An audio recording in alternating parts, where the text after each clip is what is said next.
નમસ્કાર વિદ્યાર્થી મિત્રો, આપણે વિવિધ પ્રકારની એન્થાલ્પી વિશે જોઈ રહ્યા છીએ.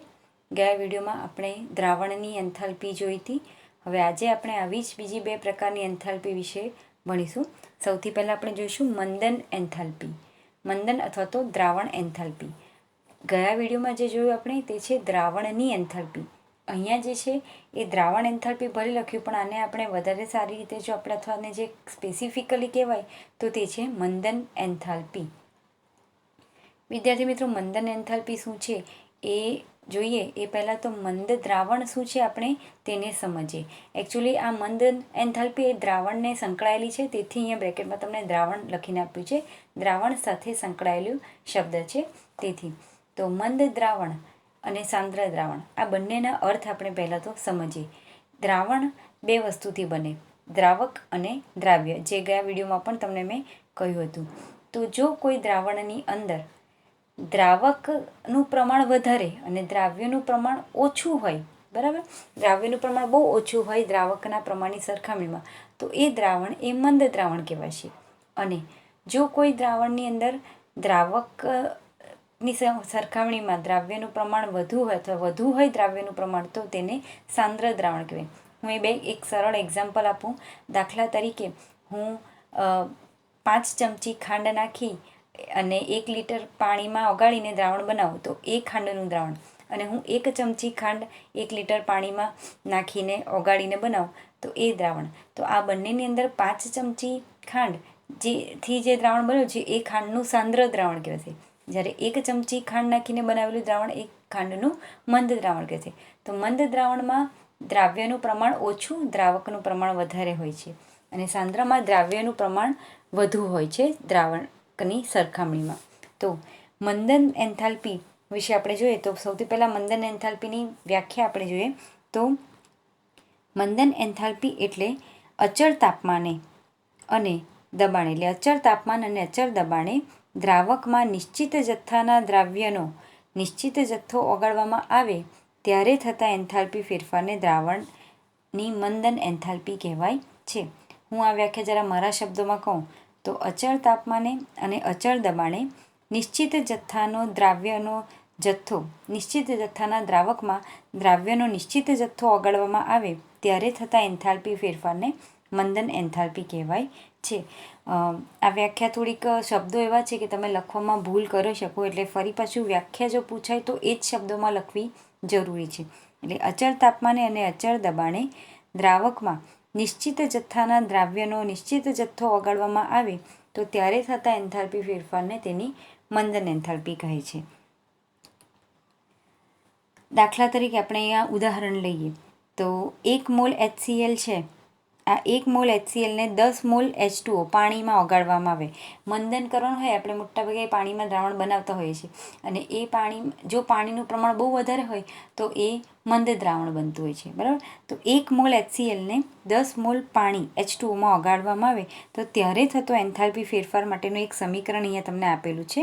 આ રીતે આ સમીકરણ જરાક આપણે જોઈએ તો સમીકરણમાં જોશો તો 1 મોલ HCl છે અને 10 મોલ H2O પાણી છે, પણ પાણીની જગ્યાએ અહીંયા AQ તરીકે બતાવેલું છે. 10 મોલ AQ એટલે કે 10 મોલ પાણી છે એવું આપણે સમજીશું.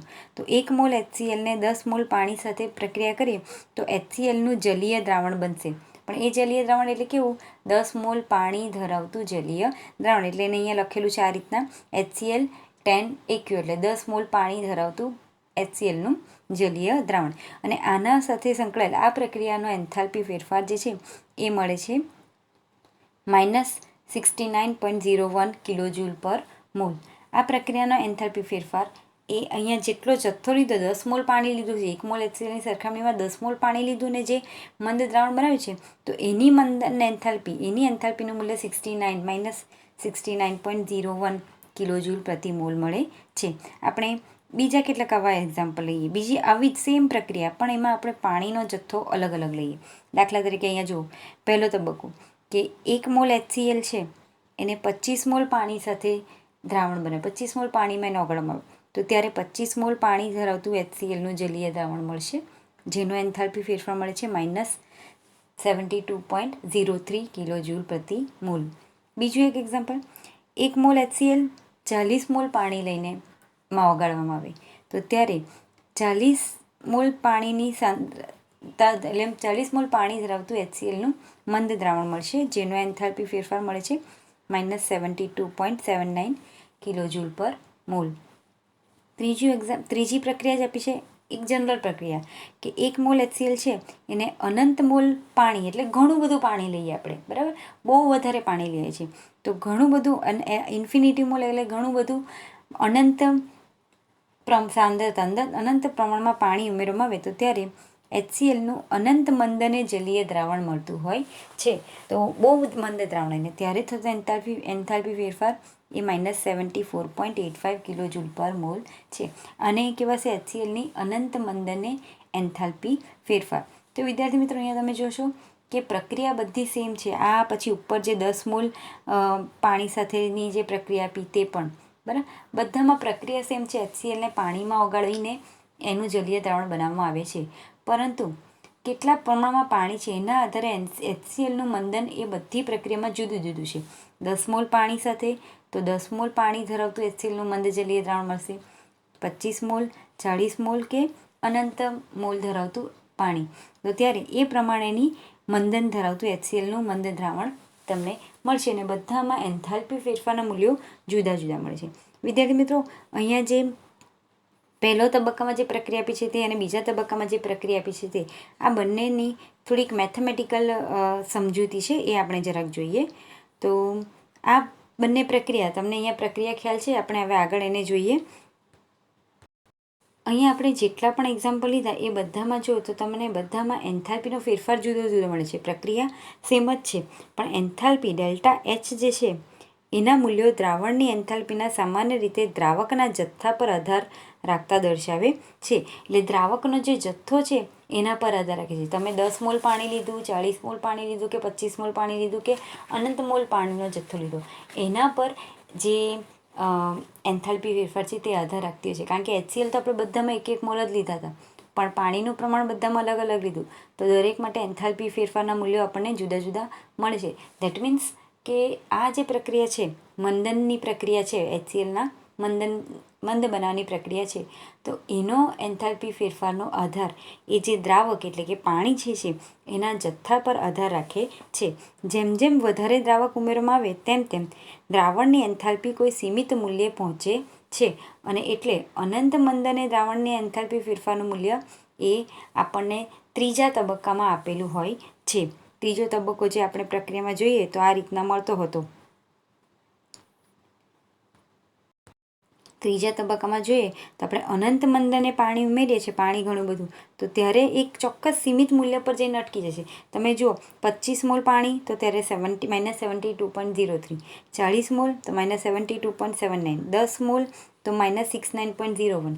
પરંતુ અનંત મંદ એટલે પછી એક લિમિટ આવી જાય કે તે પછી એના એન્થાલ્પી ફેરફારનું મૂલ્ય એટલે અટકી જાય છે, એ સીમિત મૂલ્ય પર અટકી જાય છે. એટલે પછી તમે ગમે એટલું લો,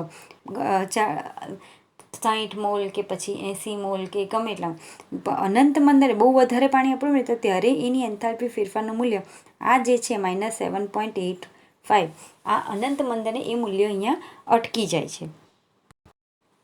એટલે કે આપણે જે કીધું એમ અનંત મંદ અને દ્રાવણની એન્થાલ્પી ફેરફારનું મૂલ્ય એ HCl એમના માટે ત્રીજા તબક્કામાં જે હતું તે સીમિત મૂલ્યે પહોંચી જતું હોય છે.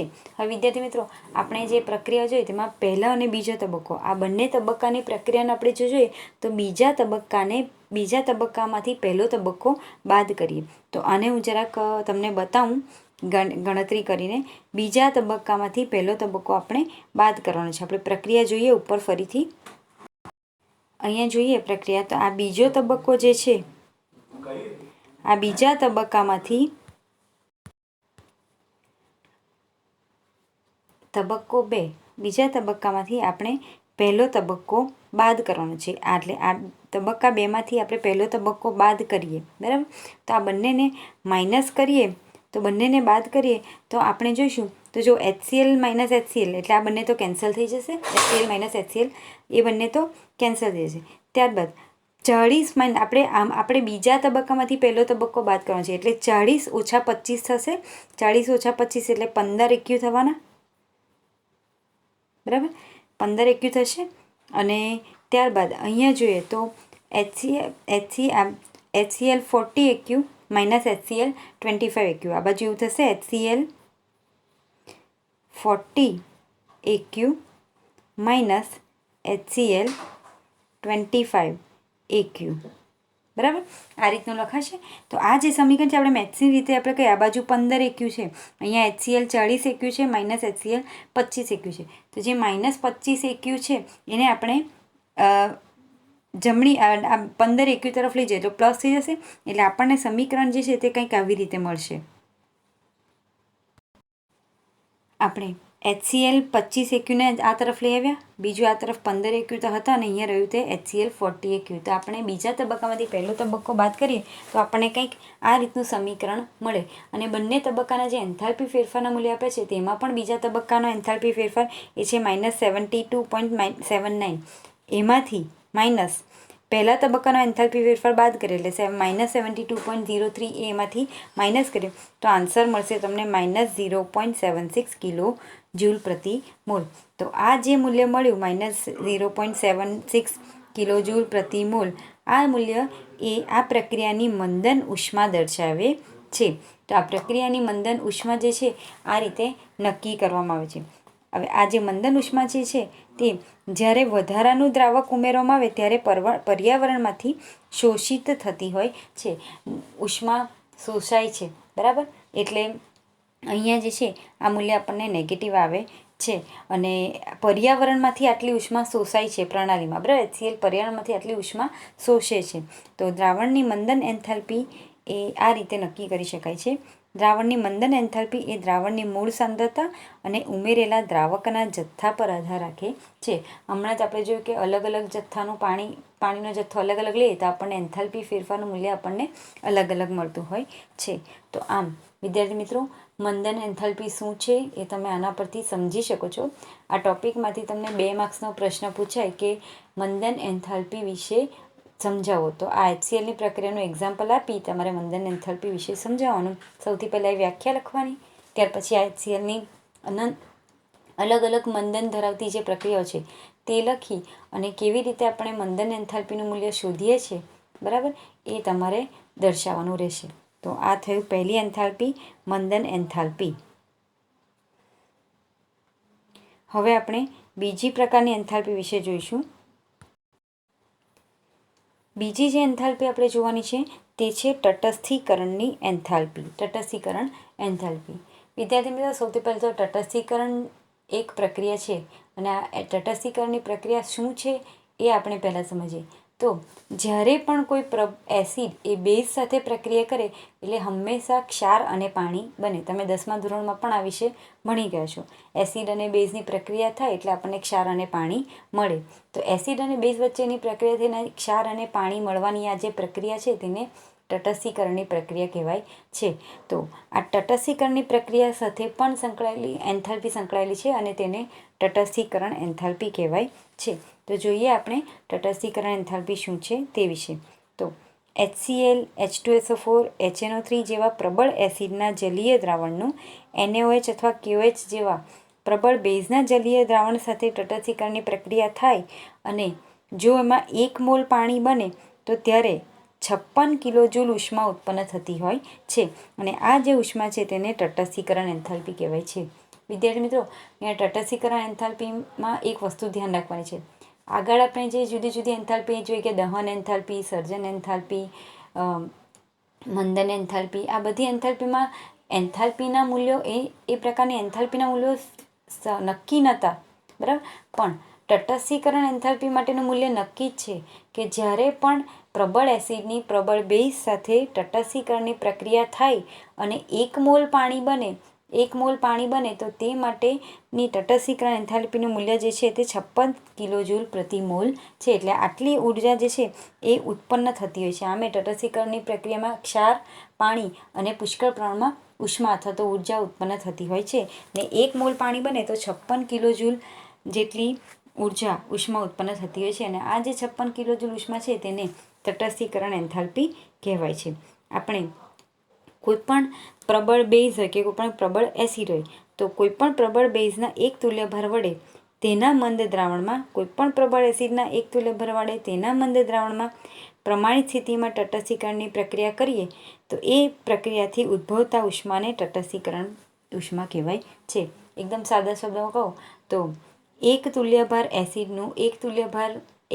એસિડના મંદ દ્રાવણનું એક તુલ્યભાર બેઝના મંદ દ્રાવણ વડે તટસ્થીકરણ કરતાં 1 મોલ પાણી ઉત્પન્ન થાય તો ત્યારે થતા એન્થાલ્પી ફેરફારને એની તટસ્થીકરણ એન્થાલ્પી કહેવાય છે. અથવા ત્યારે ઉત્પન્ન થતી જે ઉષ્મા છે તેને તેની તટસ્થીકરણ એન્થાલ્પી કહેવાય છે. એટલે આમ એક રીતે જોઈએ તો એસિડનો પાણી કેવી રીતે બને?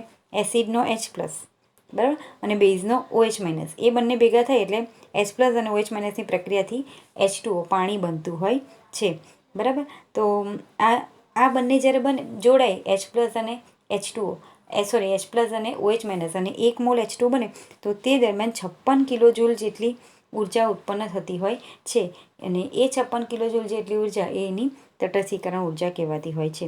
વિદ્યાર્થી મિત્રો, એક વાત અહીંયા ધ્યાન રાખવાની છે તમારે કે તટસ્થીકરણ દરમિયાન એસિડના ઋણાયન અને બેઝના ધનાયન એ મુક્ત સ્થિતિમાં રહે છે. આથી તેને પ્રેક્ષક આયન કહેવાય છે. હું તમને એક્ઝામ્પલ આપીને સમજાવું. ફોર એક્ઝામ્પલ HCl છે, બરાબર, અને 1 મોલ HCl છે અને NaOH. આ બંને વચ્ચે પ્રક્રિયા થાય. પાણી કેવી રીતે બનશે? એસિડનો H+, બેઝનો OH-, એટલે H2O બન્યા, પાણી બની ગયું. 1 મોલ H+ ને 1 મોલ OH- એટલે 1 મોલ H2O બન્યું. આ બંનેની સાથે સાથે હવે HClનો H+ તો વપરાઈ ગયો એટલે બાકી શું રહ્યું? Cl- બાકી રહ્યા. NaOHનું OH- H2O બનાવવા વપરાઈ ગયું એટલે બાકી શું રહ્યું? Na+ બાકી રહ્યા. તો આ જે Cl- અને Na+ છે અને પ્રેક્ષક આયન કહેવાય છે. એટલે એ જોતા રહેતા હોય અને પ્રેક્ષક આયન કહેવાય. પાણી બની જાય છે અને 1 મોલ પાણી બન્યું એટલે આ પરિસ્થિતિમાં 56 કિલોજૂલ જેટલી ઉર્જા ઉત્પન્ન થતી હોય છે. એટલે આ રીતે તટસ્થીકરણની એન્થાલ્પી અથવા તટસ્થીકરણની એન્થાલ્પી શું છે એ તમે સમજી શકો. અને પ્રેક્ષક આયન કોને કહેવાય છે એ પણ તમે ધ્યાન રાખજો. બીજું તમને એક એક્ઝામ્પલ આપું. ધારો કે બીજું એક્ઝામ્પલ આપણે લઈએ તો HNO3 નાઇટ્રિક એસિડ, બરાબર, અને KOH પોટેશિયમ હાઇડ્રોક્સાઇડ. આ બંને વચ્ચે પ્રક્રિયા થાય તો HNO3નો H+, KOHનો OH- એટલે H2O બન્યું. આમાં પ્રેક્ષક આયન કયા રહેશે? HNO3નો NO3-, KOHનો K+. આ બંને પ્રેક્ષક આયન કહેશે. અને સાથે અહીંયા 1 મોલ પાણી મળ્યું એટલે 1 મોલ H2O બને ત્યારે 56 કિલોજૂલ જેટલી ઉષ્મા ઉત્પન્ન થતી હોય છે, જે આની તટસ્થીકરણ ઉષ્મા કહેવાય છે. બરાબર, વિદ્યાર્થી મિત્રો, જો કદાચ કોઈ પ્રક્રિયામાં હોય કે જેમાં 2 મોલ H2O બનતા હોય તો 2 મોલ H2O માટે 1 મોલના 56 હોય તો 2 મોલના આધારે 56 × 2 એટલે 2 ટાઈમ એટલે 56 × 2 આ બમણો એન્થાલ્પી અરે ઉષ્મા જે છે તે ઉત્પન્ન થતી હોય છે. એવું દાખલા તરીકે એવું જ તમને H2SO4માં જોવા મળશે. આપણે H2SO4નું પણ એક્ઝામ્પલ જોઈએ. H2SO4 સલ્ફ્યુરિક એસિડ,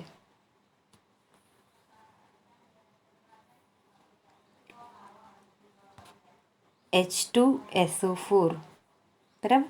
H2SO4ની NaOH સાથે પ્રક્રિયા થાય, બરાબર. તો આપણને અહીંયા 2H+ છે, બરાબર. H2SO4 એટલે 2H+ કહેશે, પણ NaOHનો OH- એક જ છે એટલે આપણે એને બેલેન્સ કરવા માટે 2 મોલ OH- 2 મોલ NaOH લઈશું એટલે 2 મોલ H+ અને 2 મોલ OH- એટલે આપણને 2 મોલ H2O બનશે. તો આની તટસ્થીકરણ એન્થાલ્પીનું મૂલ્ય પણ કેટલું?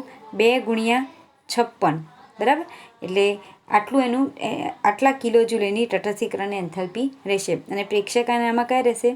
SO4- 2 અને Na+, 2 મોલ 2 Na+ રહેશે, બરાબર. તો આ પ્રક્રિયામાં પ્રેક્ષક આયન આ રહ્યા અને આની તટસ્થીકરણ એન્થાલ્પીનું મૂલ્ય કેટલું હશે? 2 મોલ પાણી બને એટલે 2 × 56 જેટલું. તો વિદ્યાર્થી મિત્રો, આ થયું તટસ્થીકરણ એન્થાલ્પી. હમણાં જ મેં તમને બતાવ્યું એ જ અહીંયા એક્ઝામ્પલ છે કે HCl અને NaOH વડે પ્રક્રિયા થાય તો આપણને પાણી મળતું હોય છે. H2O અને Na+ અને Cl- એ પ્રેક્ષક આયન બનતા હોય છે. અને આ 1 મોલ પાણી બને એટલે 56 કિલોજૂલ પ્રતિ મોલ જેટલી ઉષ્મા ઉત્પન્ન થતી હોય છે. તો વિદ્યાર્થી મિત્રો, આ 2 પ્રકારની એન્થાલ્પી, મંદન એન્થાલ્પી અને તટસ્થીકરણ એન્થાલ્પી, એ તમને 2 માર્ક્સના પ્રશ્નમાં પૂછાય એવા ટોપિક છે. તમને એના વિશે ઉદાહરણ આપીને સમજાવવાનું પૂછાઈ શકે. વિદ્યાર્થી મિત્રો, આપણે વિવિધ પ્રકારની એન્થાલ્પી જોઈએ, ઉષ્માગતિશાસ્ત્રનો પ્રથમ નિયમ જોઈએ, પછી આ જુદા જુદા પ્રકારની એન્થાલ્પી વિશે ભણ્યા. હવે ઉષ્માગતિશાસ્ત્રના પ્રથમ નિયમ પરથી હવે લાસ્ટ આ ટોપિકમાં એક છેલ્લો પોઈન્ટ છે, તે છે ઉષ્માગતિશાસ્ત્રના પ્રથમ નિયમની ઉપયોગિતા અને એની મર્યાદા. તમને આ પણ 2 માર્ક્સમાં પૂછાઈ શકે, ઉષ્માગતિશાસ્ત્રના નિયમની ઉપયોગિતા અને એની મર્યાદા બંનેમાંથી એક વસ્તુ પૂછાય તો એ તમને 1 માર્ક્સમાં પૂછાઈ શકે. તો સૌથી પહેલાં આપણે ઉષ્માગતિશાસ્ત્રના પ્રથમ નિયમની ઉપયોગની વાત કરીએ તો પ્રથમ નિયમનો ઉપયોગ કરીને આપણે જુદા જુદા પ્રકારની આપણે વિવિધ પ્રકારની એન્થાલ્પી વિશે ભણ્યા. તો પ્રથમ નિયમનો ઉપયોગ કરીને આપણે વિવિધ પ્રકારની એન્થાલ્પી જેવી કે બંધ એન્થાલ્પી, સર્જન એન્થાલ્પી, દહન એન્થાલ્પી, આંતરિક ઉર્જાનો ફેરફાર, એન્થાલ્પી ફેરફાર, તટસ્થીકરણ એન્થાલ્પી, આ વિવિધ પ્રકારની એન્થાલ્પી જે છે તેના મૂલ્યો આપણે મેળવી શકીએ છીએ. આ છે ઉષ્માગતિશાસ્ત્રના પ્રથમ નિયમનો ઉપયોગ. અને તેની મર્યાદાની વાત કરીએ તો આ નિયમ પરથી કોઈ પ્રક્રિયા આપમેળે થશે કે નહીં તેની આગાહી આપણે કરી શકતા નથી. એટલે ઉષ્માગતિશાસ્ત્રના પ્રથમ નિયમની મદદથી આપણે કોઈ પ્રક્રિયા આપમેળે થશે કે નહીં તે જણાવી શકતા નથી. અને આ જે ઉષ્માગતિશાસ્ત્રના પ્રથમ નિયમની મર્યાદા જે છે કે એનાથી પ્રક્રિયા આપમેળે થશે કે નહીં એ ખ્યાલ આવતો નથી, તો એ મર્યાદા એની ઉષ્માગતિશાસ્ત્રનો બીજો નિયમ જે છે એ પૂરી કરતો હોય છે. આપણે આના પછી હવે આપણે ઉષ્માગતિશાસ્ત્રના બીજા નિયમ પર જઈશું. તો અહીંયા આ ચેપ્ટરનો એક પહેલો અગત્યનો પોર્શન ઉષ્માગતિશાસ્ત્રનો પ્રથમ નિયમ એ અહીંયા પૂરો થાય છે. પ્રથમ નિયમ જોયો, એનું ગાણિતિક સ્વરૂપ જોયું, આપણે આંતરિક ઉર્જા, એન્થાલ્પી એ વિશે જોયું, વિવિધ પ્રકારની એન્થાલ્પી, દહન એન્થાલ્પી, સર્જન એન્થાલ્પી, તટસ્થીકરણ એન્થાલ્પી, મંદન એન્થાલ્પી તે વિશે પણ આપણે જોયું. અહીંયા આપણે ઉષ્માગતિશાસ્ત્રનો પ્રથમ નિયમ પૂરો થાય છે. હવે આપણે બીજા નિયમ પર નેક્સ્ટ વિડીયોમાં વાત કરીશું. વિદ્યાર્થી મિત્રો, એક વાત તમને ધ્યાન દોરું કે આજે આપણે જે તટસ્થીકરણ એન્થાલ્પી વિશે જોયું એ તમારી બુકમાં આપેલું નથી, પરંતુ આ એન્થાલ્પી વિશે તમારી પાસે જાણવું જરૂરી છે, એટલે મેં તમને એ માહિતી વધારાની આપી છે જેને પણ ધ્યાનમાં રાખવી જરૂરી છે. તો આજે આપણે આટલે સુધી જોઈશું. Thank you.